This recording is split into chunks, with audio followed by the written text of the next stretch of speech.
Bonjour à tous, donc bienvenue dans ma 22e vidéo et aujourd'hui la présentation d'un Berliner New Steel Number 3, donc le Berliner nouveau style numéro 3. Donc cet appareil a été produit d'avril 1903 à octobre 1905, donc c'est relativement récent comme modèle de Berliner, mais bon, comme tout le monde sait, le Berliner est un appareil que tout collectionneur photographe doit avoir dans sa collection. C'est un must, comme on peut dire en anglais. Donc cette machine est assez intéressante pour la simple et bonne raison qu'elle est 100% d'origine. Il n'y a pas une pièce qui a été changée sur cette machine, à part le caoutchouc de support de pavillon et les joints de la tête de lecture exhibition. Donc tout est en état d'origine, tout à 100%. Donc ce qui est assez intéressant, c'est que ce modèle-là a un moteur particulièrement efficace, d'autant plus que celui-ci a été restauré. Le rouage en fibre a été remplacé par un rouage en, comment on peut dire, en matériaux composites auto-lubrifiant. Donc ça lui donne un bruit de fonctionnement bien moindre que la plupart des Berliner, pour la simple et bonne raison qu'elle a été restaurée. Et donc il faut savoir que ce Berliner, il y a eu deux modèles. Donc les modèles se différencient par leur tête de lecture. Donc sur le Berliner New Steel Number 3, donc il y a eu seulement deux têtes de lecture possibles. Donc la tête exhibition à long cou, donc qui est vers les derniers modèles, et la tête concert qui est sur les premiers modèles, donc vers 1903. Donc à noter que la concert est un peu plus rare que l'exhibition à long cou, mais à noter surtout que l'exhibition à long cou a une qualité d'écoute bien meilleure que la concert et beaucoup plus simple à restaurer, etc. etc. Donc ce modèle était destiné au marché espagnol, comme on peut voir, vu que le décal est en espagnol. Donc je ne vais pas vous faire le plaisir de le lire car je n'ai pas fait espagnol en deuxième langue. Voilà, voilà, avec son pavillon, avec le nickelage d'origine, vraiment un appareil propre, très propre, et dans un état d'origine comme ça fait plaisir. Donc c'est vraiment exceptionnel de trouver des appareils dans cet état-là, et que la manivelle, tout d'origine. Il y avait même la boîte du reproducteur avec encore dedans le vieux coton qui date de plus de 100 ans. Donc c'était assez intéressant.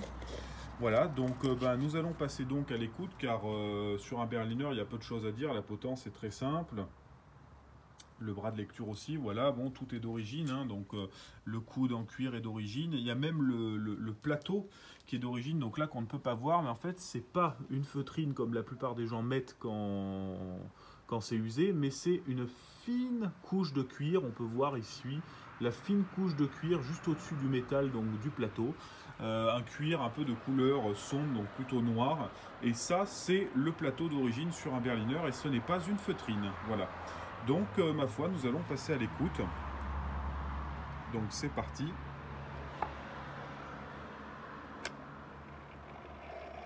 Donc, on peut entendre que le bruit du Berliner est très faible. On peut voir d'autres vidéos sur internet où c'est vraiment quasiment le bruit du moteur qu'on entend plus que la musique. Donc c'est parti.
Et donc pour arrêter, ça se passe ici, voilà.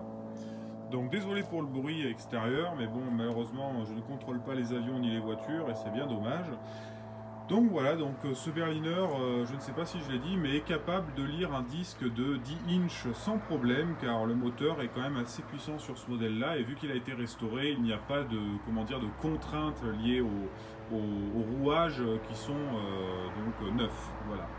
Donc c'était ma 22e vidéo donc, sur le Berliner Neustall numéro 3. Donc j'espère que cela vous aura plu, et à la prochaine.